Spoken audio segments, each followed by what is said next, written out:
साईं शर्त तो पहिरियों कलाम ॿुधायो हिकिड़ो सूफ़ी कलाम आहे पहिरियों दफ़ो मां ॻायां थो शायदि I may have mistaken please forgive me ॿुधायो सूफ़ीअ जे सोज़ साज़ खे सम्झण त ॾुखियो आहे सूफ़ीअ जे सोज़ साज़ खे सम्झण त ॾुखियो आहे हिन इश्क जे अंदाज़ खे सम्झण त ॾुखियो आहे हिन इश्क जे अंदाज़ खे सम्झण त ॾुखियो आहे सूफ़ीअ जे सोज़ साज़ खे सम्झण त ॾुखियो आहे हिन इश्क जे अंदाज़ खे सम्झण त ॾुखियो आहे हो पाण ॻोल्हींदड़ आयो आहे पाण खे ॻोल्हण हो पाण ॻोल्हींदड़ आयो आहे पाण खे ॻोल्हण आयो आहे पाण खे ॻोल्हण हिन हमदम हमराज़ खे सम्झण त ॾुखियो आहे हिन हमदम हमराज़ खे सम्झण त ॾुखियो आहे हिन इश्क जे अंदाज़ खे सम्झण त ॾुखियो आहे सूफ़ीअ जे सोज़ साज़ खे सम्झण त ॾुखियो आहे हिन इश्क जे अंदाज़ खे सम्झण त ॾुखियो आहे हो पंहिंजो त आहे पंहिंजो ॾिठल यार खे सजदो पंहिंजो त आहे पंहिंजो ॾिठल यार खे सजदो हो ॾिठल यार खे सजदो अल्लाह जे आवाज़ खे सम्झण त ॾुखियो आहे हिन इश्क जे अंदाज़ खे सम्झण त ॾुखियो आहे सूफ़ीअ जे सोज़ साज़ खे सम्झण त ॾुखियो आहे हिन इश्क जे अंदाज़ खे सम्झण त ॾुखियो आहे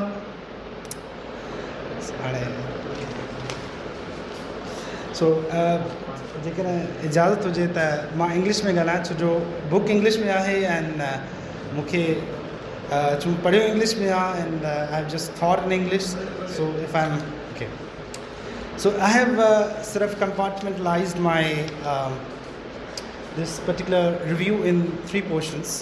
The one that I'm going to shed light on author himself and the book that is there, which I'm going to review. The third one is my own observation and the insight that I have about Sufism. How do I view it through a secular eye? So I first personally feel very honored and privileged that I have been enlisted among the illustrious guests, and I feel myself that I am ant among elephants.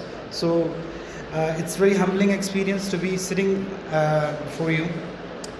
So while I'm nudging through this particular book, one of the best definition of Sufism which I have gotten to know from the words of Sadi Shirazi, and he has written this, it's a translation: all human beings are different limbs of one and same body.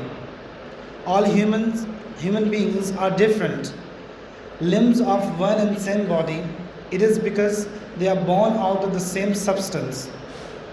When one limb aches, the other parts of the body also becomes restless. So this is, the global concept, the global phenomena of Sufism, how this poet has written out. So shedding the light on the review of the book which I am reviewing is a thesis on Sufi thought. The book has penetrated in depth and layers of characters and discussed in order to understand the eclectic voices converging on one platform, that is Sufism, which is the best philosophy of getting a nation, particularly Pakistan or Sindh, as Sindh in particular, Pakistan is larger perspective. Since we have been facing labyrinth of problems in Pakistan, extremism, terrorism, and in Sindh, honor killing and so many others. So Sufism is the answer to all the problems. This is magnificent accomplishment. It is an attempt to access the inner heart of the civilization of Sindh, dating back to 500,000 years.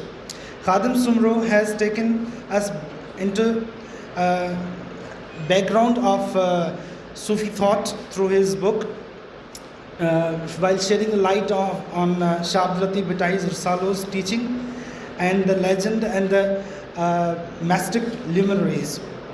One can simply be left entrenched by the writer's metaphors and insights. The bulk of his mystical verses from the Salo of Bitai are in motion and studded with pearls of wisdom from political entities like G.M. Sayyid, who have understood the nuances and diversity in the light of the Sindh on the pluralistic perspective. So the writer has also written out extensively about different saints, such as Sufi Shah Inayat, Bule Shah, Baba Guru Nanak, Shah Abdul Latif Bhitai, like I've said before, and Kalandar Shehbaz, Usman Marwandi Sahab, Sachal Sarmad, and Hakbau, and so many others. While going through this particular book, I got the feeling that this is probably the first thesis that I have read on my own, because what I've understood, that being a student of literature, I have nudged into so many genres of literature, in fiction, non-fiction. This is probably the first book that I have gone through based on Sufism, and for me it was the preliminary learning on the Sufi thought, and for me it's the thesis for all the learners who want to learn about Sufi thought. So there is now I'll turn into my own perspective. How do I view Sufism? So since I'm a secular person, I have a different theory and perspective, and it may not be like fitted into a critique, because for me I think criticism is a part of literature, and without criticism there's no reformation. So what I've understood from the perspective of Sufism is that, like, I will put it into perspective of Sufi shrines, the reformations they are taken up, and the people who are indoctrinated. So let's throw light on phenomena of shrines by focusing on various shrines located in Sindh, where a throng of people perform atypical activities concerning spiritual revival in the recent past. My observation tracks through lives of unusual crowd, desperate and belittled stream of devotees crowd through shrines which are intertwined in the labyrinth. Not astoundingly, shrines are the mystics draw thousands of years throughout the year, an opulent homage paid to the saints. So my point is that the activities that are carried forward, which are atypical somehow by the devotees, that they kind of pay homages and all that. So as an outsider, how do I view it? I'm trying to analyze how an outsider would think that the shrines which are operated in Sindh. And one thing that I have noticed, it's very much saddening to feel that the shrines are attacked by terrorists. There is hardly any shrine which has not been attacked. So this is probably the attack on Sufi thought, the culture that we have imbibed, the culture we have gone through all those years. This is the attack on our thought, and I'm really fortunate that when I go through Dawn every day, I hardly feel this is the other provinces, the complexities they are there. We are really fortunate that somehow we are slightly advanced in terms of the progress that we have implanted in Sindh. I really feel fortunate.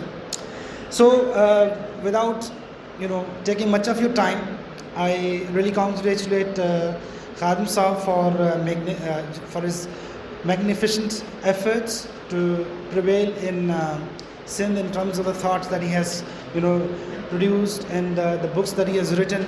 So I believe that Khadim Saab needs certain due in Sindh. He has been working towards progress. I don't know how he is garlanded with so much of glories, but he is, I think, working in his own capacity. We may disagree with him, but the work that he has produced, it must be read. It should be catered to different publications abroad, because we need to promote such kind of books who are very much pluralistic in thought, And I'm really fortunate enough to be born in Sindh, where we coexist. And one of the most, you know, astonishing factor that I have seen in Sindh, and one of the district that I always cherish in terms of pluralistic outlook of Sindh is Tharparkar, where Hindus and Muslims coexist. They celebrate their existence, which is very much, and we need to sort of pull this particular ethos of Tharparkar into whole of Sindh so that we can coexist. There should not be any kind of disparity.